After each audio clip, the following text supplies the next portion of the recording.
Assalamualaikum. Dalam video ini kita akan membahas pelajaran Bahasa Indonesia kelas 10, materi hikayat. Hikayat adalah karya sastra lama berbentuk prosa yang berisi cerita, undang-undang, dan silsilah yang bersifat rekaan, keagamaan, historis, biografis, atau gabungan dari sifat-sifat tersebut. Hikayat berguna sebagai pelipur lara, pembangkit semangat juang, atau sekadar untuk meramaikan pesta. Ciri-ciri hikayat. Berikut adalah ciri-ciri hikayat, berbentuk prosa, bersifat rekaan, keagamaan, historis, biografis, atau gabungan dari sifat-sifat tersebut. Bertujuan untuk menghibur, membangkitkan semangat juang, atau sekadar untuk meramaikan pesta. Bersifat statis atau tetap, artinya penggambaran dan penulisan antara satu hikayat dengan hikayat lainnya tidak terlalu berbeda. Menggunakan bahasa yang puitis dan penuh dengan kiasan. Menggunakan unsur-unsur magis, seperti kesaktian, keajaiban, dan mukjizat, berakhir dengan bahagia. Jenis hikayat. Berdasarkan isinya, hikayat dapat dibagi menjadi dua jenis, yaitu hikayat yang bersifat rekaan, seperti hikayat Bayan Budiman, hikayat Abu Nawas, dan hikayat Indra Putra.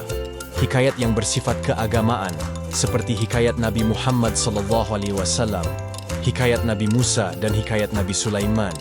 Unsur-unsur hikayat. Unsur-unsur hikayat terdiri dari unsur intrinsik dan unsur ekstrinsik. Unsur intrinsik hikayat. Unsur intrinsik hikayat adalah unsur-unsur yang terdapat di dalam teks hikayat itu sendiri. Unsur-unsur intrinsik hikayat meliputi tema, ide pokok atau gagasan yang mendasari cerita.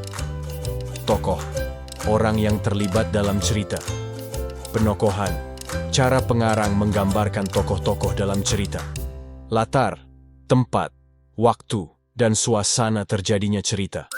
Alur, rangkaian peristiwa dalam cerita. Sudut pandang, cara pengarang memandang cerita. Gaya bahasa, cara pengarang menggunakan bahasa dalam cerita.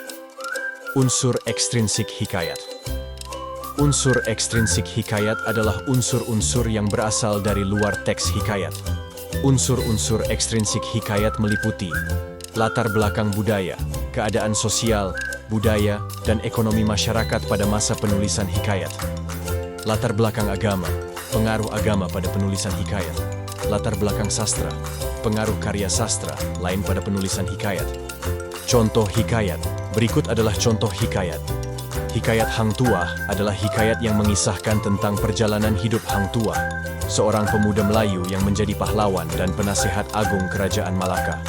Hikayat Amir Hamzah adalah hikayat yang mengisahkan tentang perjalanan hidup Amir Hamzah, seorang pahlawan Islam yang merupakan sepupu Nabi Muhammad SAW. Hikayat Bayan Budiman adalah hikayat yang mengisahkan tentang Bayan, seekor burung yang pandai berbicara dan memberikan nasihat kepada tuannya. Nilai-nilai hikayat. Hikayat mengandung nilai-nilai moral seperti kesetiaan, keberanian, kesederhanaan, kejujuran, keadilan. Kesimpulan, hikayat adalah karya sastra lama yang berbentuk prosa yang berisi cerita, undang-undang, dan silsilah yang bersifat rekaan, keagamaan, historis, biografis, atau gabungan dari sifat-sifat tersebut. Hikayat memiliki ciri-ciri yang khas, seperti bersifat statis, menggunakan bahasa puitis, dan mengandung unsur-unsur magis. Hikayat memiliki nilai-nilai moral yang dapat diambil sebagai pelajaran bagi pembaca. Semoga video materi hikayat ini bermanfaat. Sampai ketemu di video materi bahasa Indonesia berikutnya. Terima kasih telah menonton. Wassalamualaikum